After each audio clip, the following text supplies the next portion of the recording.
Good evening, everyone. Welcome back to another live stream. Thank you so much for tuning in for another show. Welcome to all of our members, subscribers, and viewers from all across the world. Tonight, we're going to be talking about many subjects. We're going to be talking about the latest developments when it comes to Lebanon, confirmations coming that Israel indeed imprisoned some Hezbollah members, what Hezbollah responded, the confirmation from Hezbollah that they tried to assassinate Benjamin Netanyahu and that they're not going to stop there, alongside reports that Saudi Arabia and Egypt are asking Iran to have a joint military drill. Again, this report came just in a couple of outlets online, and alongside a couple of other things. And of course, after that, I'll open the space up for all of the community for participation as usual. But I'm going to start off with this. We had a confirmation who leaked the information from the United States about the potential attack on Iran. Remember, a couple of days ago, we spoke about this leak. And some people were doubting, is it real, is it not? But now we had a confirmation coming, apparently an official telling someone in Sky News, senior Pentagon official, saying that he knows who it was. Israelis started to say that, people close to Netanyahu, that it must be someone very high ranking. It's not just like a rogue person.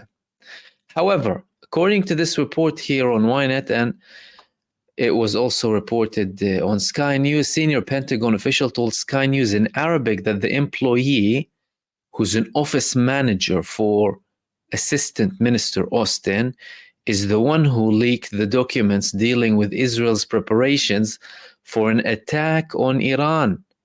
She has access to very secret information. Washington Post says the FBI opened an investigation into the leak of the documents. Ariane Tabtabai, a senior employee in the office of the U.S. Secretary of Defense Lloyd Austin, is the one who leaked the classified documents of the Pentagon that deal with the Israeli preparation for an attack against Iran. This is according to a senior Pentagon official who said the words to Sky News in Arabic.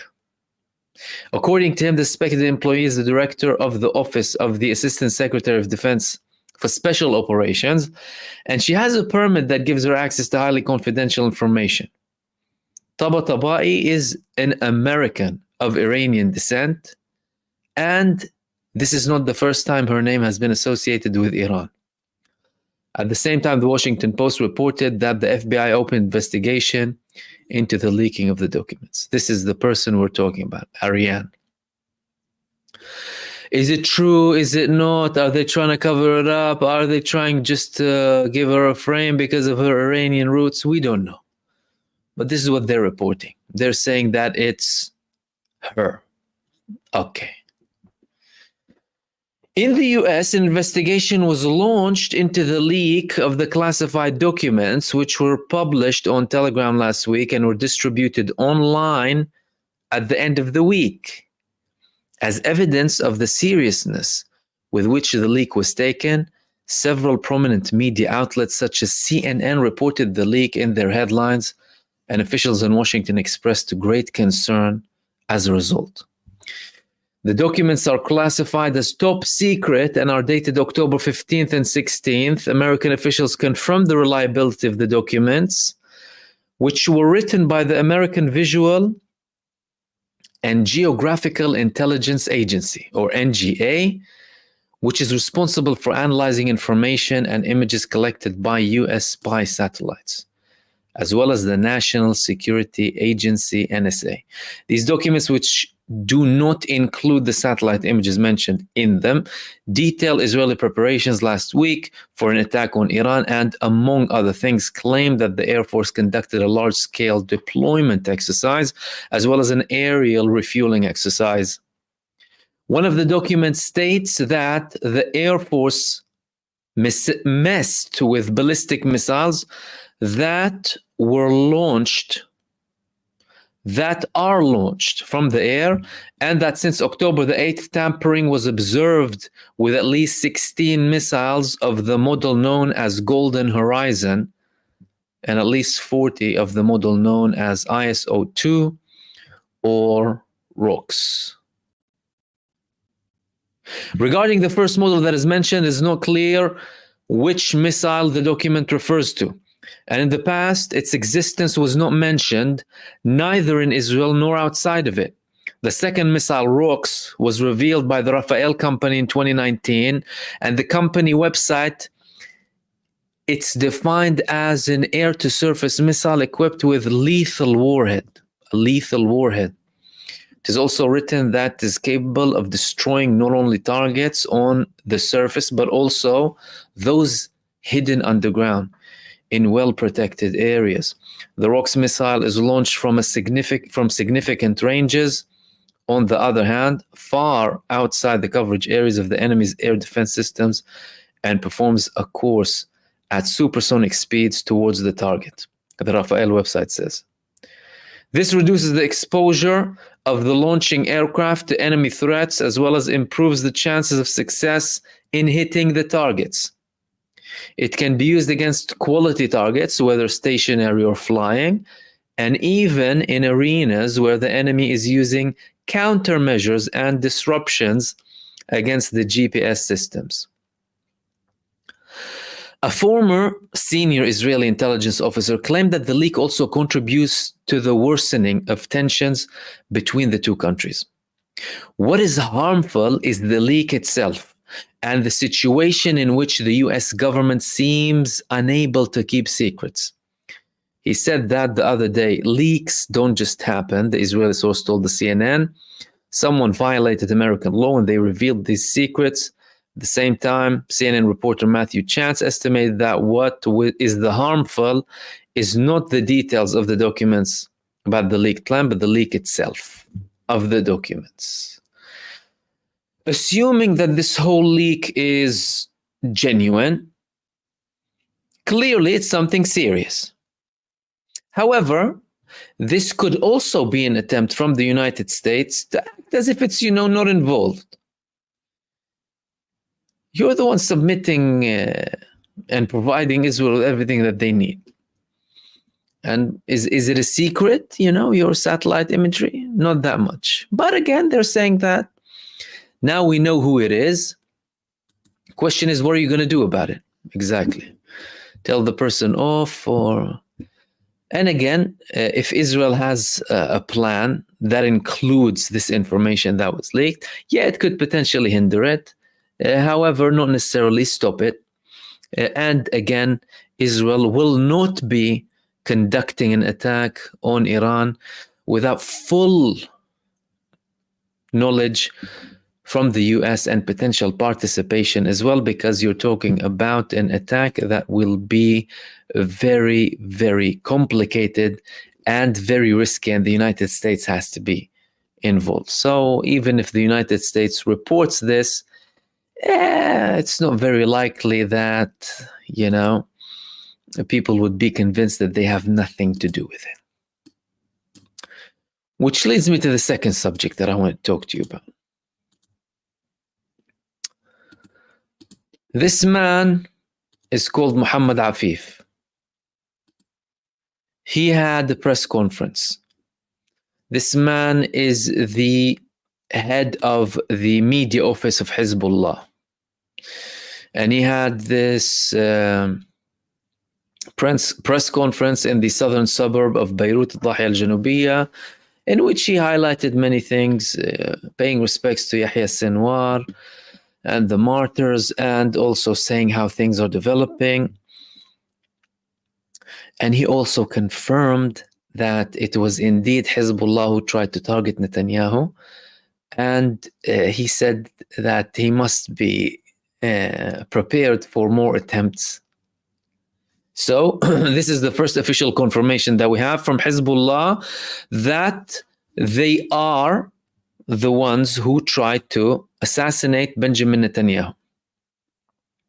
Firstly, we had a statement that I spoke about from a man called MahmoodOD, who is the deputy political head of Hezbollah, who said that, well, they say the world is better without us. We say the world is better without them. You know, Netanyahu and the US administration say the world is better without Nasrallah and Sinwar. And we say the world is better without Netanyahu and without the US administration, indirectly confirming that we tried to assassinate him. But now we have a confirmation. There is also another confirmation. What is this confirmation? That Israel kidnapped some Hezbollah fighters. In his press conference, he said that it won't be long up until we kidnap Israeli soldiers. But it's the first time that we hear a confirmation from Hezbollah that there are Hezbollah fighters held by Israel. Israel published previous videos about them, but again, nothing that they say in these videos can be regarded really as anything significant, because you're talking about people who are fighting, actively fighting, and they're trained to deal with such circumstances. Now, when it comes to the front, it's becoming very evident now and clear to everyone, well, primarily anyone with an ounce of logic in Lebanon and elsewhere, that the United States is not trying to mediate between Hezbollah and Israel. What they're trying to do is, act like we ended the war and we want to dictate our conditions on Lebanon. So here's the list of demands. We don't want to see Hezbollah. We want to have more freedom of movement. We want to attack whenever we can. And who knows, maybe want to set up some settlements in the future. And we spoke about that in much detail yesterday. That was the second thing that I wanted to talk to you about. Third thing. Ansarullah in Yemen, Yahya Sari', he had a confirmation today that we had another attack coming from Yemen on Israel. Another ballistic missile. Palestine 2 launched at a military target in central Israel. That came simultaneously with ballistic missile attacks from Hezbollah on Haifa and on central Israel as well, showing a level of coordination perhaps between Ansarullah and Hezbollah. Now this is becoming the norm. Benjamin Netanyahu, he said that they're waging this attack on Lebanon to get the people back to the north. Now, you hardly have anywhere really from the north up to central Israel, include the areas surrounding Gaza, that have no risk. And I mean, Hezbollah reached the deepest places in Israel, They reached Ma'ale Adumim. They cut off the electricity there. That's the biggest settlement near Jerusalem. And they're still continuing. And it's not just them. It's Ansarullah too. It's Yemen as well. Meaning, well, you're definitely not going to achieve any of your military objectives. Now, how Israel is trying to make it appear as if they are doing some progress is on the propaganda front. With these assassinations, today their army reportedly confirmed that we also now killed Hashim Safiuddin, Sayyid Hashim Safiuddin, who was due to replace Sayyid Hassan Nasrallah as the Secretary General of Hezbollah. We haven't had a confirmation from Hezbollah yet. But again, what are they trying to say when they publish these things? That, we're killing all of your leaders, so you might as well call it a day now. Call it a day. All of your leaders are gone. Call it a day. However, on the ground, well, we're seeing other stuff. On the ground, we're seeing 25 attacks on average from Hezbollah, inside of Lebanon, outside of Lebanon, escalation, targeted assassination of Benjamin Netanyahu himself, and constant fierceness when it comes to resisting Israel, which is still talking about attacking Iran. It's still talking about attacking Iran. And we had these confirmations coming from Iran today. Firstly, we had Abbas Arakshi saying this. Neighbors have distanced themselves from action against Iran. Speaking to reporters at a press conference in Kuwait on Tuesday, Arakshi outlined Iran's plans to respond to a possible Israeli military attack. Asked about the American military bases in Kuwait and the probability of them being used for military strike against Iran, the foreign minister said, quote, all of our neighbors have given an assurance that they would not allow their countries to be used for an attack against us, end quote. Arakshi noted that Iran naturally expects the neighboring and friendly countries to distance themselves from acts of aggression against the Islamic Republic and consider it as a sign of friendship and sincerity. The foreign minister stated that Iran is closely monitoring the US regional bases and takes care of the flights in them. I will be providing the Kuwaiti officials with the information we have about the US base in Kuwait. He said Iran has not pinned its hopes on international laws to reign in Israel, stressing that the Islamic Republic has its own tools to fend for itself and protect its nuclear facilities. Arakshi warned that the Zionist regime itself is aware how Iran will react if it dares to attack Iranian infrastructural facilities. The Iranian foreign minister has stepped up diplomatic efforts in recent weeks to address the regional conflicts and put an end to the Israeli regime's crimes in Gaza and Lebanon.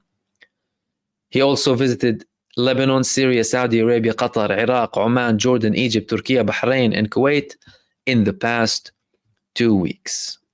And we also had another threat coming from this man. This man is the commander of the Iranian army. The commander of the Iranian army warned that the Zionist regime's miscalculation will trigger a devastating response from Tehran. The spokesperson for the Iranian Parliament's National Security and Foreign Policy Commission gave details of a meeting the commission members had with Iran's army commander, Major General Abdul Rahim Musawi. The army chief has made it clear in the meeting that the Iranian armed forces are fully prepared to deal a shattering blow to the Zionist regime in case of an Israeli mistake, Ibrahim Razai said. The top general has also highlighted the role of the army in the Operation True Promise 2, reiterating the military forces' readiness to protect the country's territorial integrity. The spokesman added, on October 1st, Iran responded to the Israeli assassination of Hamas political bureau chief Ismail Haniyeh, Hezbollah Secretary General Sayyid Hassan Nasrallah, and IRGC General Abbas Nilforoushan by launching as many as 200 ballistic missiles toward the Zionist regime's military and intelligence bases all over the occupied Palestinian territories. While the Zionist regime has threatened to retaliate, Iranian officials have warned that Tehran's reciprocal response to any Israeli action will be harsh, proportional, and well calculated. Exactly how the Iranians got us used to it. Harsh, proportional, and well calculated. This is how Iran attacks, ladies and gentlemen. The other thing that I want to talk to you about is a report. Now, this report, mind you, hasn't been published on many websites. Okay, I mean, some of those websites, again, I'm not entirely sure about the validity of this, but it has been published. One of them was a Yemeni website called Akhbar al-Yemeni. Okay, they were talking about a request coming from Saudi Arabia and Egypt to have a military show with Iran in the Red Sea. Here you have it. Iran revealed on Tuesday a Saudi-Egyptian offer in the Red Sea. Now, this Yemeni news website is quoting the Iranian radio, and again, I haven't heard it from the Iranian radio, and I haven't seen transcripts of it, but they're reporting it according to them. And I saw a couple of other websites publishing this. The Islamic Republic of Iran radio quoted sources saying that the show includes joint maneuvers in the Red Sea.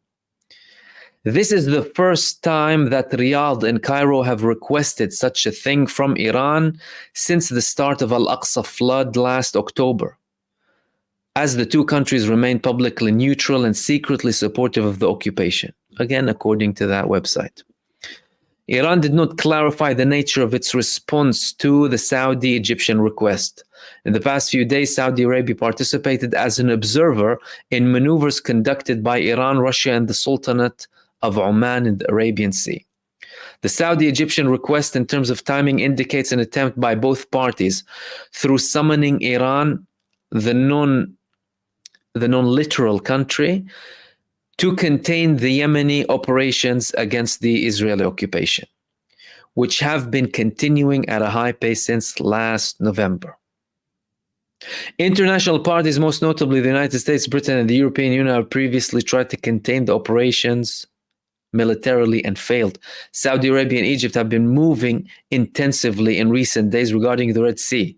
The latest of these moves was a meeting between Saudi Crown Prince Mohammed bin Salman, the Egyptian president, a large part of which was devoted to discussing developments in the Red Sea, where both parties spoke about the damage caused by the Yemeni operations. In recent days, Egypt also hosted meetings with the Iranian Foreign Minister Abbas Araghchi. Okay. Again, validity, I cannot confirm. However, they're reporting that. Likelihood, we're not very likely to see a show of strength coming from Iran, Saudi Arabia, and Egypt, unless we're talking about something that would deem to be not very operational. I could be wrong. However, I assume this primarily because of how tied Egypt and Saudi Arabia are to the United States administration. Now, mind you, there has been a departure in recent years. The relationship, they still have the relationship, they still have diplomatic ties, they still have, military representatives going there back and forth, coordination. However, it's not the way it was before.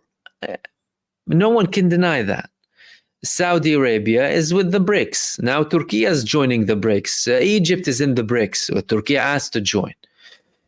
And the BRICS is considered to be as the biggest organizational threat to United States hegemony.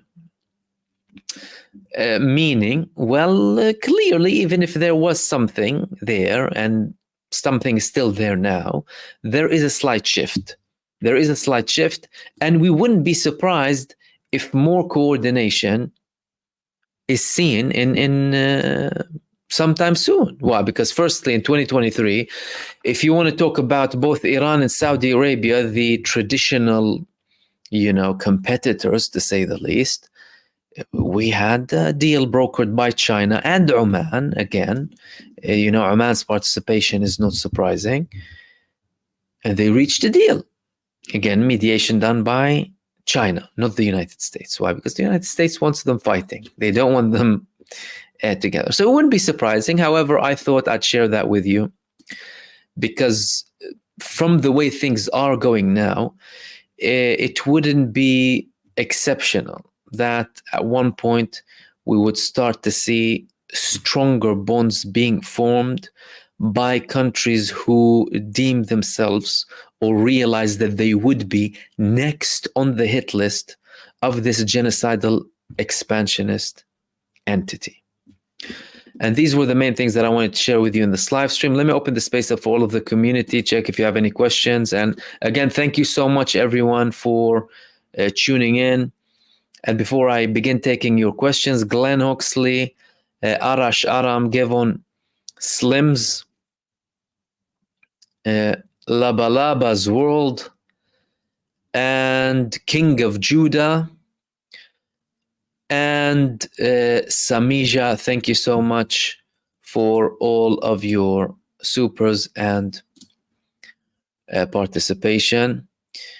And also Elvira Gabriela Velasco Biguier. I hope I pronounced that correctly. Let's go. And if you mind, by the way, if you have any questions, just to highlight them so that I don't miss them.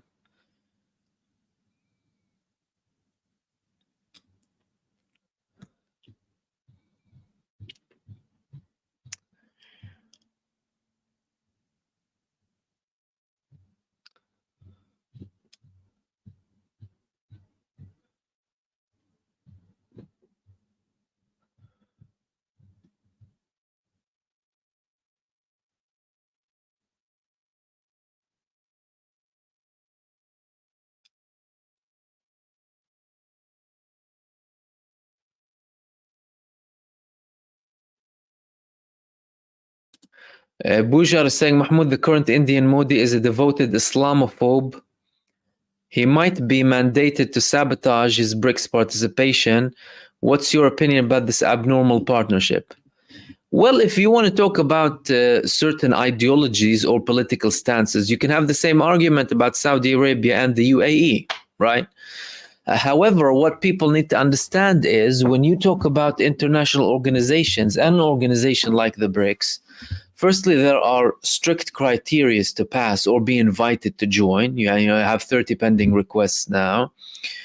And also, you don't have to be aligned on all political matters to be in the BRICS. So, where, of course, Modi, and I agree with you, he promotes a lot of hate and Islamophobia in India, absolutely. And he's very close to Netanyahu as well. He might have other deals and agreements, like he's very close to Putin as well. So don't forget that these countries would have their own interest. And, you don't see everything from one lens only when you talk about international relations. And I hope that elaborates. Lydia, good morning, Mahmoud from Sydney. Welcome, good morning. I've been waiting for hours for this live stream as it's 8:20 a.m. in the morning. Greetings. Wow. Thank you so much for waiting, and I hope you've had a nice breakfast or coffee. And thank you so much for tuning in. And welcome to all of our viewers from Sydney, from Australia, from New Zealand, from all across the world as well. That's why I should always say good morning, good evening, and good afternoon. Front man 242. Can Erdogan be trusted? When you view these people and their positions and certain leaders, it's never about trust. And I personally don't think full trust should be put in any leader. However, you can analyze. This is what you can see. You can analyze what you see. So I'll look at the pattern. I'll contextualize certain things. I'll see what people are saying, and I'll compare their saying to their doings. And then I would establish an opinion. How genuine is this person based on the relevance of his actions or their correct comparison to their words and statements? That applies to Erdogan, that applies to all of them, right?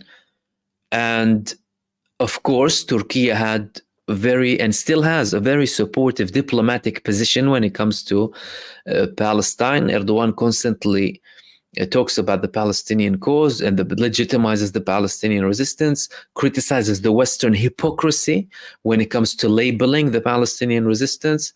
However, Erdogan also had certain statements that were very fiery at certain instances, where he led certain people to believe as if, Turkish participation in this war is almost imminent.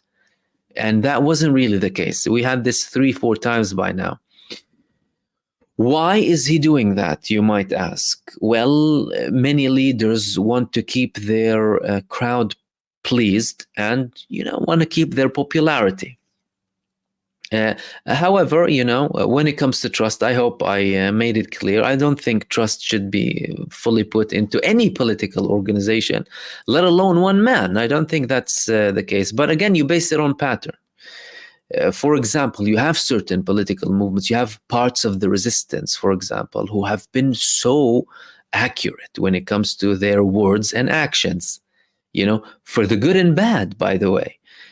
So you tend to take what they say as if it's potentially more accurate. And of course, they're not beyond scrutiny and criticism.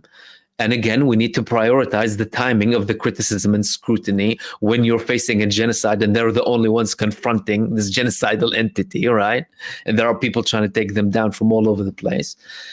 But you base it on, like I said, the pattern, compare the statements to the actions, what's in effect happening, and the reports of things that might be happening behind closed doors and away from the cameras.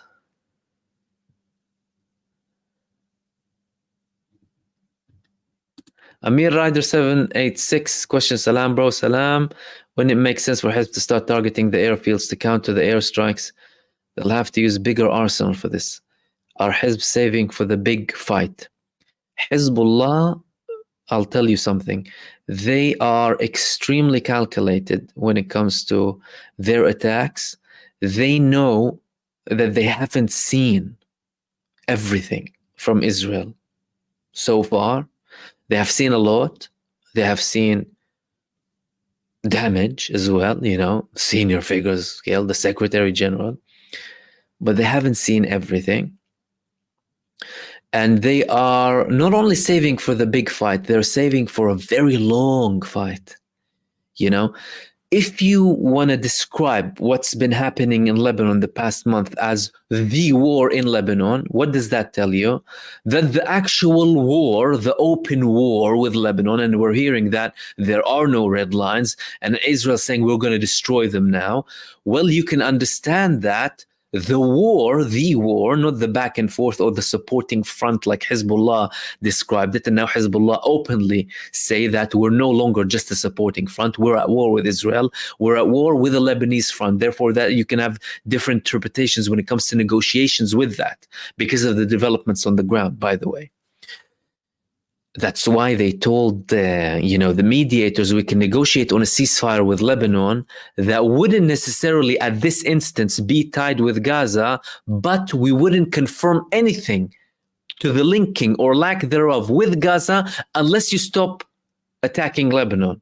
Why? Because from their perspective, now you're talking about an open war with Lebanon, not an exchange of blows, right?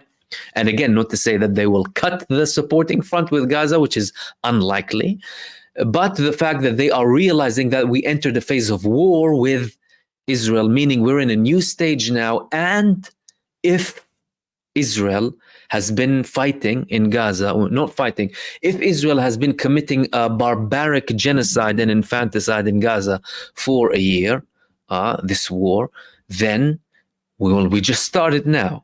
Meaning, well, I need to count and calculate for at least a year to come.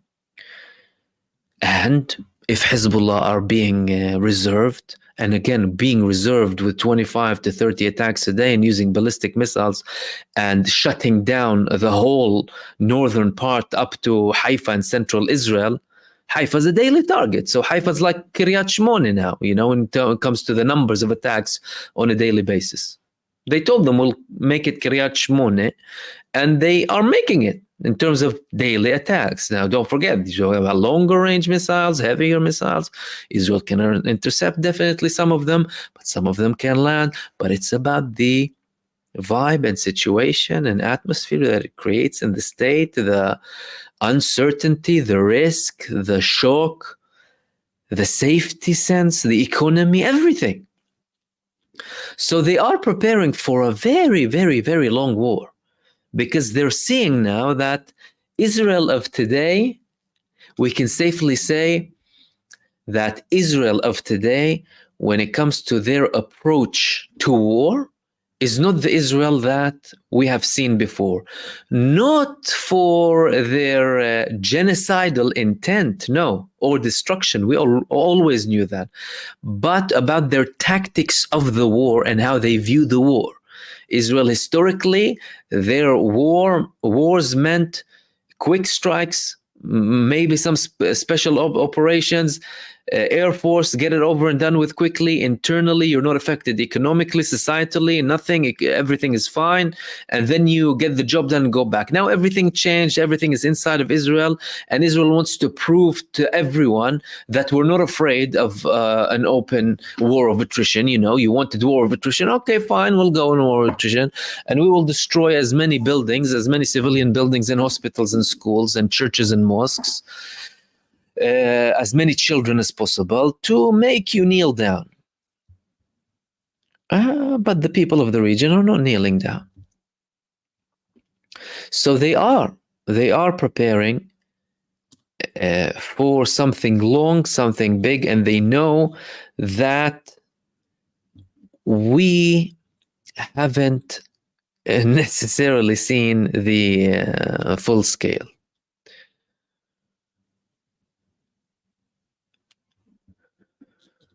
Kashmiri Vlogs, brother, do you think MBS is having a change of mind because Saudi is in Greater Israel? Jazakallah khair. I think Palestine is not in the priorities of the Saudi regime in general, and you can understand what their position is from their mainstream media. Some of them are hailed in Israel, Al Arabiya or other networks, because of how they describe the Palestinian resistance, the case in general, the people they bring, their approach. But I think they would be exceptionally naive and ignorant if they don't realize that Israel has a plan that includes them. Now, he might have this plan and he might not. He might not have the plan, but they do know that the world doesn't begin and end with the United States of America, that's for sure. And they've also given certain offers to have a deal that Israel rejected. Don't forget that.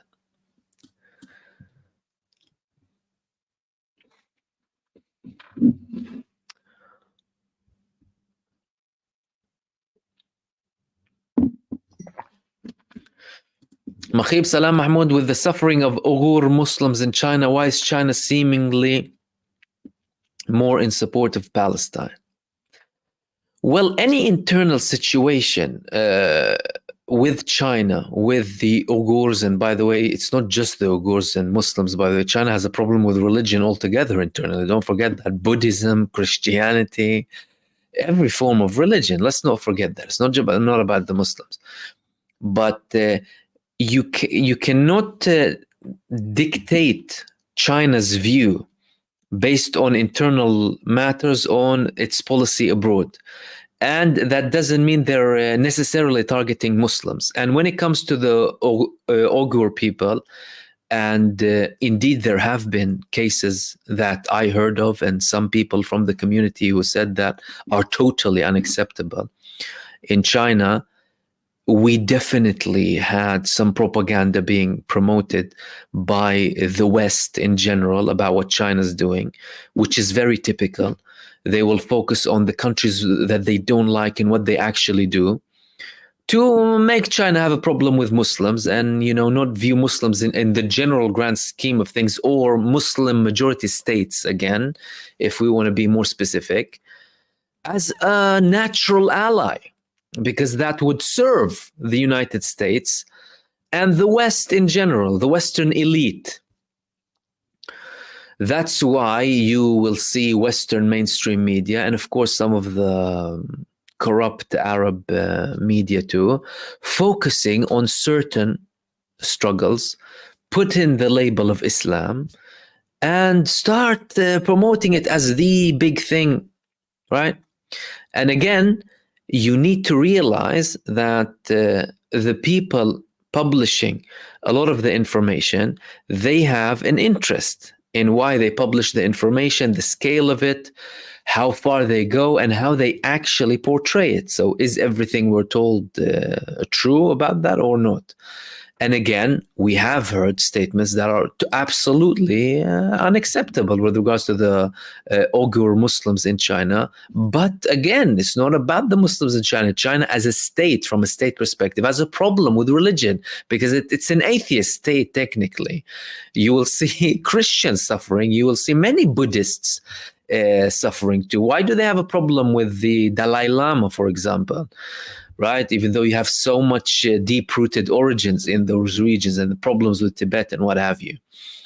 So when they view Palestine and countries in general, they look at it from a global perspective. And again, when you talk about it from a state level, you need to be able to differentiate. And you need to also understand that you can have disagreements, core disagreements with certain countries on certain points, and have agreements with them on other points. You cannot just always view the country from one perspective and, oh, if you don't change that, then we won't talk to you. That's the arrogant approach of the West, by the way. The Western establishment in general, they'll look at other countries, oh, why are you not doing human rights? And why? Remember the World Cup in Qatar? They want to enforce their LGBTQ ideology on Qatar. Do you understand this arrogance? They're on a moral high ground, thinking that they can preach everything, even if it includes depravity, to the rest of the world, and for them to follow them. Arrogance. Whereas China's not like that, and Russia's not like that. That's why they're not like that when it comes to Palestine as well. So let's take the examples of Palestine when they tried to mediate, for example. Firstly, Russia invited all of the Palestinian political parties back in Feb. Listen, Lavrov went with them, told them, listen, not as someone who's trying to impose my will on you, but we just advise you. This is what can be done. You know, maybe if you can get together and we can have a better position with our friends in the West. Friends in the West when they're at war with them. Likewise with China, attempts to unite the Palestinians, because why? They view Israel as the US. This is how they view it, the bigger players. And again, they also distinguish between internal matters that they might have, whether with the Muslim community or any other communities. And again, you can hardly disagree with them in a very harsh manner on certain things, but also realize that it doesn't only stop and end there, right? You cannot dictate your approach with the world based on telling them how they need to behave to deal with you. That's called arrogance and being delusional as well. Right? That's how the Western countries play. They always tell other guys, oh, no, what's the human rights in your area, you know? Like I said, in Iran, if a little kitten, you know, hurts its paw, they'll call for a regime change the next day. But Israel massacring infants, oh, no, you know, collateral damage. So that you need to distinguish between these things, and also read through the mainstream narrative about the whole situation as well. That was from Mahib. Thank you very much for that.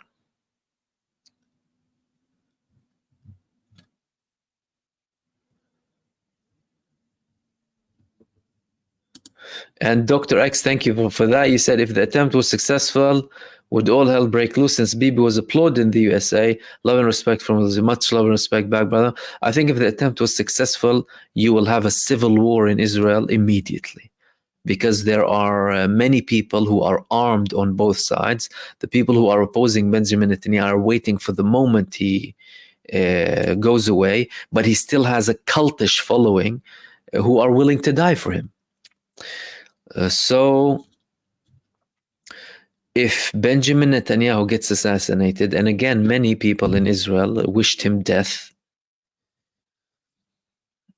you will have probably a very violent civil war. Daniela, thank you very much for your support. You said, what do you think about the 1,000 new CIA operatives they want to put into Gaza? Well, again, they're going into Gaza. Firstly, they're Israeli, many of them. It's technically a private Israeli company, but they also have collaborations with the US.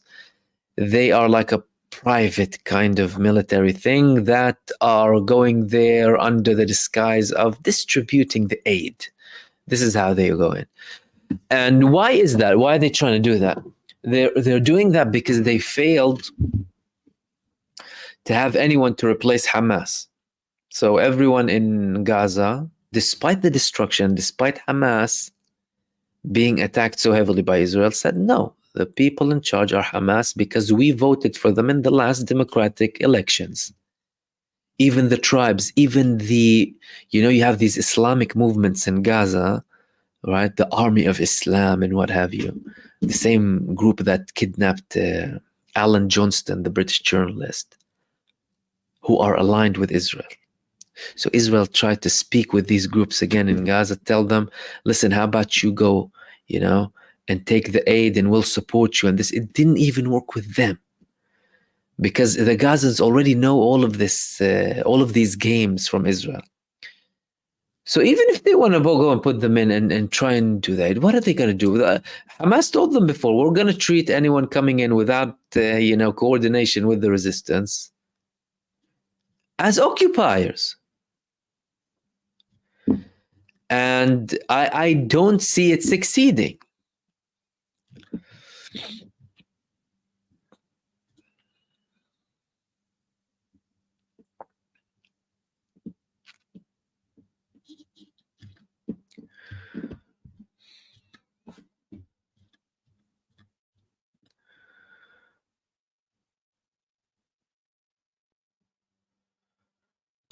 Gullyberg, Mahmoud, if the resistance in Iraq would miraculously succeed of Netanyahu, would it force the IOF to rain hell on Iraq?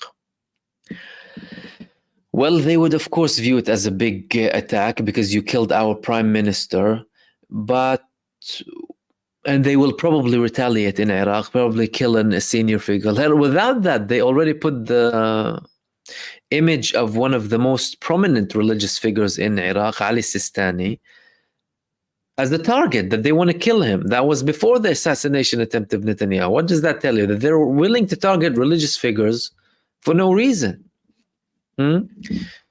So they might have a targeted assassination or so, but I would highly doubt that they would go on a very large campaign in Iraq, because Iraq is still a very soft position soft spot for the United States. They're still there. They haven't withdrawn. Plus, their attacks in Yemen showed they're not that effective. Their attacks in other locations showed it's like, what are they going to do in Iraq?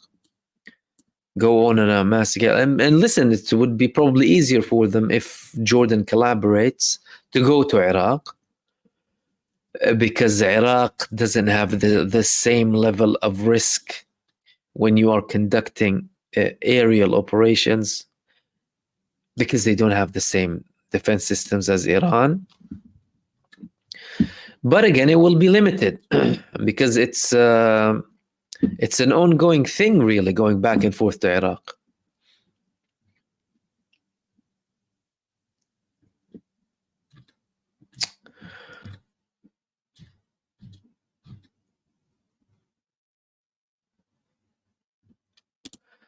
Tam McIntosh, Mahmoud, did you see the Iraqi people raid the Saudi radio station for calling the killed leaders terrorists? Yeah, it was NBC network, actually. It's more than a radio. It's a very large company. And good on them. Good on them.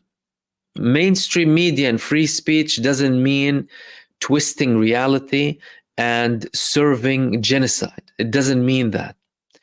And that's what mainstream media has been doing.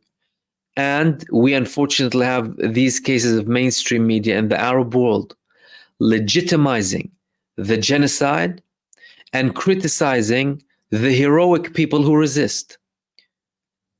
Can you imagine? They follow the same narrative of Israel and the United States administration. And the Iraqi government, by the way, after that, they withdrew the license of this channel. And they might do it with others as well. And good. Because yes, you need to have an opposing opinion, right? But when you are blatantly legitimizing genocide against innocent people, what is that called? you are supporting that. That's actual support of mass scale terror. So there are certain limitations. And again, mainstream media has been getting away with murder in general, getting away with crucifixion by media, like someone they don't like. Now I heard that Karim Khan, the ICC prosecutor, they have a sexual harassment case against him all of a sudden. And again, it'll be plastered all across the media. Anyone they don't like, they'll literally crucify him and label him with anything, anti-Semitism, sexual, this and that. So there needs to be a hold, you know.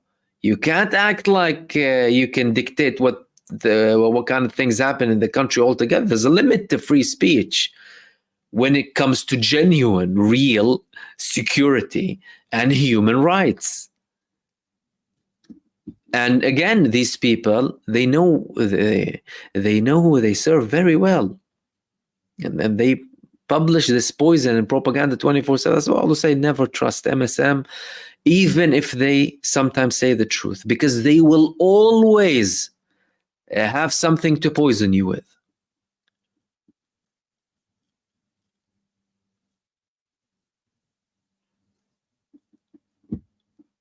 Ramplans is saying Danny Haifong went 2 weeks ago to Xinjiang, where Uyghurs live, and went to the mosque, talked to the imam, and he told him China doesn't give them any problem. The oldest mosque in the world. Interesting. I'll have a look. And, you know, that's probably another example of it's not exactly portrayed as the West likes us to would like to portray it, and to us. Why? Because when was Western mainstream media truthful? Ever. They legitimize genocidal wars. They still legitimize genocides to this day and cover them up. They demonize genuine, righteous resistance. What are we expecting from them? But thanks for bringing that to my attention. I'll hopefully have a look at it at one point.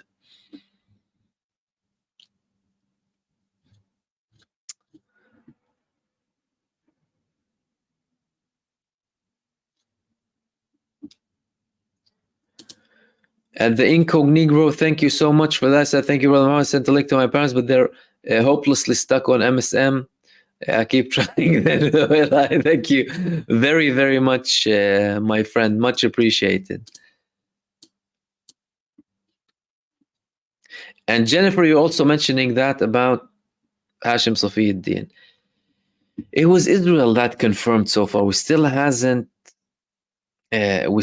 heard a confirmation from Hezbollah up until, as far as I know, but Israel said that. Now, they could be correct. Listen, after they conducted this attack, they prevented any ambulances from reaching. So it could be the case. But again, if that is the case, well, has anything stopped ever since? You know, did the attack stop on Israel? Does it make any sense in terms of political or military objectives? No.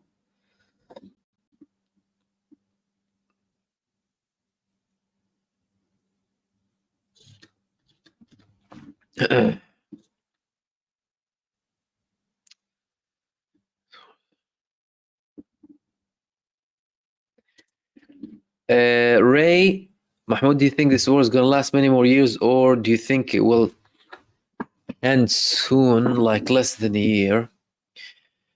Is this maybe part of a 7-year-long war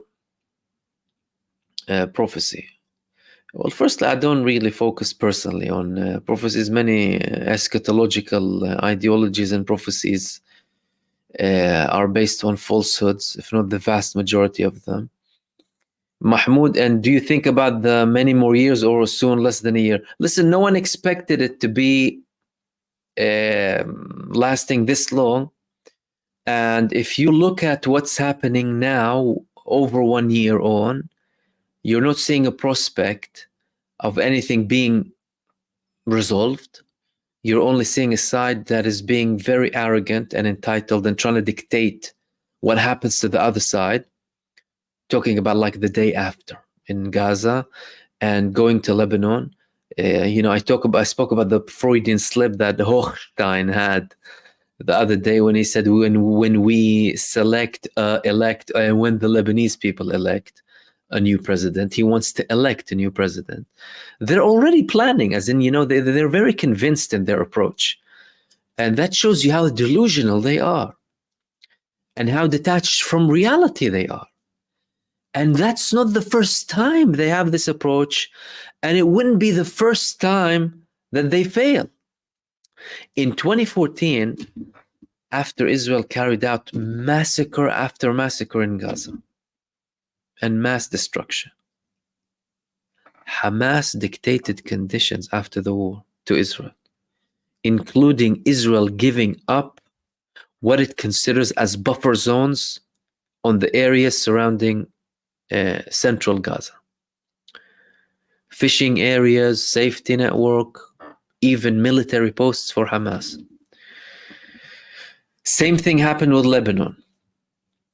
However, now they want to take things back 20, 30 years ago, disregarding the fact that we're witnessing a new reality now. And there are no indications that they will be succeeding in that. And again, why? Because the solutions that they are looking for are not to be achieved militarily, will not be achieved militarily.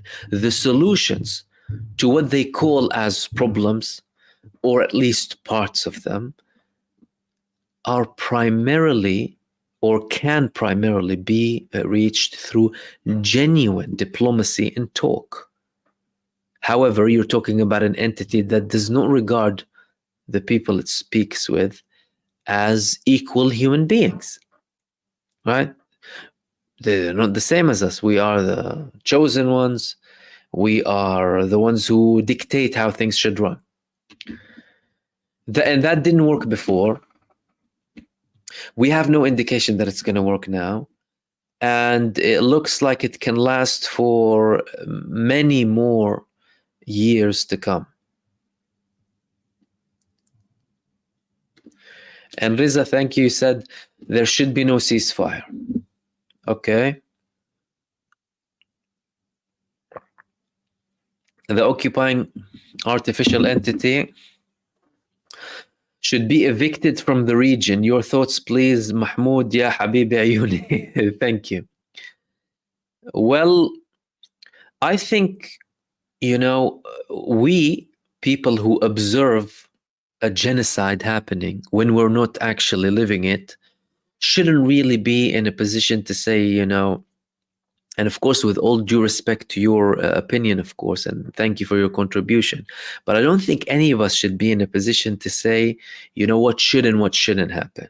I think the main people that need to have a say when it comes to this is the people who are suffering most. And who are they? Primarily the population in Gaza, and then the population in Lebanon, certain parts of Lebanon, of course, more than others. The south has been affected much more.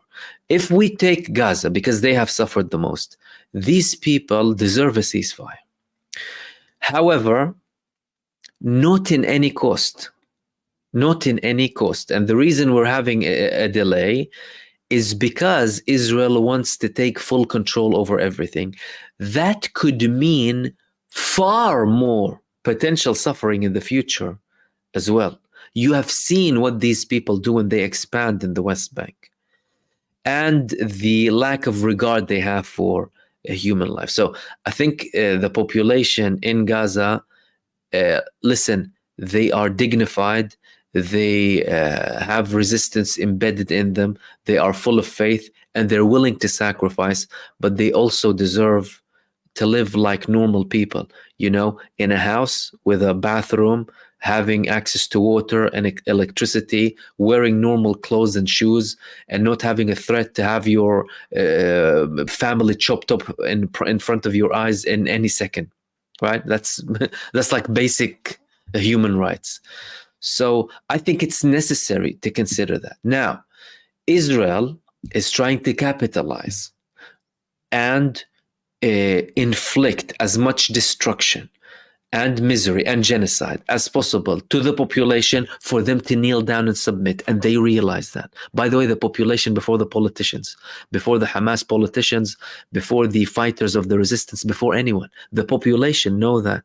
Because if the population did not have this collective understanding of their depraved enemy, then they wouldn't have lasted for this long. That's why in the early days, when Israel had the most intense bombardments in the north of Gaza, the most of them remained, the majority.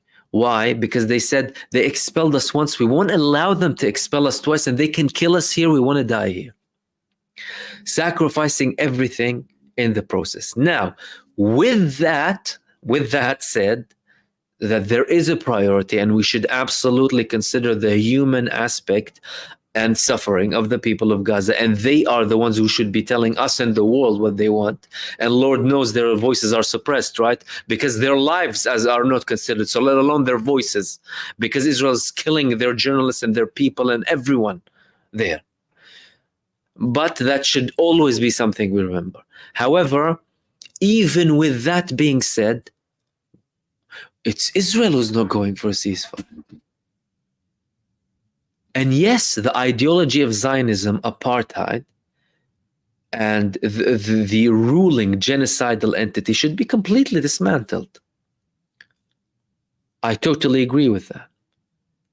And they are not going towards a ceasefire. So therefore, they're leaving the other side with no option but to resist. Because they're not going to kneel down. You know, there are advocates of kneeling down, you know, the we want to live type. The people who want to live or are willing to live as a humiliated animal that has a boot on its head with no dignity. As a class B or G or Z citizen. There are people like that. And the problem is they're trying to impose their twisted way of accepting life on people who actually want to live dignified. And what do we mean by dignified, by the way? By simply having equal rights, like other people. And that's something that neither the people of Gaza nor the people of Lebanon will give up on. At least those who are, confronting or at the forefront or in the areas suffering, just even if we talk about population, by the way. Before we talk about the politicians, before we talk about the people who resist. And again, if they're not going to stop, then the other side is not going to stop. And don't underestimate how much of a negative impact this is all having on Israel.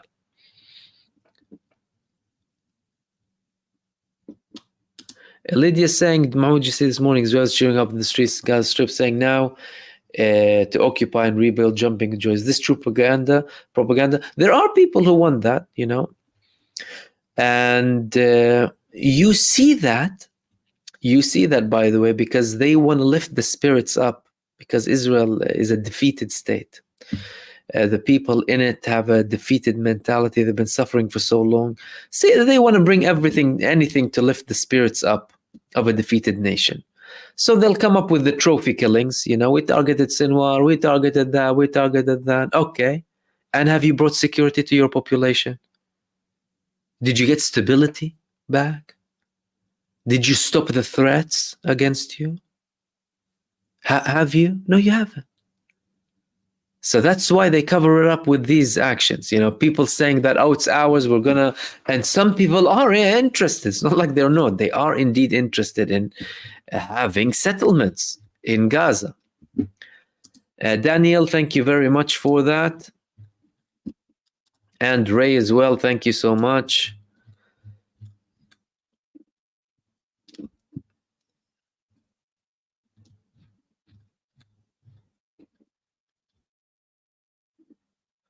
I'll take the last one from Jimmy. I heard Israel is having to outsource repair of their tanks due to losing so many in Gaza. You're spot on. they had over 1,200 vehicles attacked in Gaza, some of them destroyed, 1,000 of which are Merkavas, and the majority of Merkava 4s. Therefore, they resorted to using the older generation Merkavas. Many of their new generation troop carriers, Namer or Nemera, have been destroyed. That's why they resorted to the M113, which is a death trap. You know, if it's attacked by anything, it's burnt, gone. And they're having a lot of problem with repairs, and they have to outsource. Israel also, many of you don't know that, Israel asked citizens, by the way, and that's from the early days of the war, who have 4x4 SUVs post 2015, to bring them to Gaza. So they were asking the population for their own vehicles to be used in Gaza, right? And then promising them, we'll pay you back after the war ends, without any confirmation or anything. And people had to drop some of their vehicles down to Gaza. So they're suffering when it comes to the tanks and the repairs, because they don't have enough parts, spare parts for them, and that's problematic for Israel. And we'll finish it there. King of the Sea as well, thank you so much for that, and thank you very much everyone for joining me for another live stream. Thank you so much for everyone who participated and shared their thoughts and views, and of course apologies that we haven't reached the majority of them, but we're usually tight with time. I'll be with you hopefully tomorrow though, but I appreciate your contribution and your input. It's very much valued. Thank you so much for everyone who participated. Thank you for everyone who sent supers. King of the Sea, Ray, Cononers, Daniel Trail, Riza, Dr. X, The Incognegro, Daniela, Modus Cutter, Dr. X again, thank you so much. Laba Laba's World, Arash Aram, Elvira, Gabriela, Samija, King of Judah, Laba Laba again, Kevin Slims, Arash, and Glenn Hoxley. Like I said, I'll have a video for you after this too, and I'll hopefully see you tomorrow. In the meantime, enjoy the rest of your morning if you're in Sydney, afternoon, evening, or night, depending on where you are, and I will see you soon in the next video. Peace, everyone.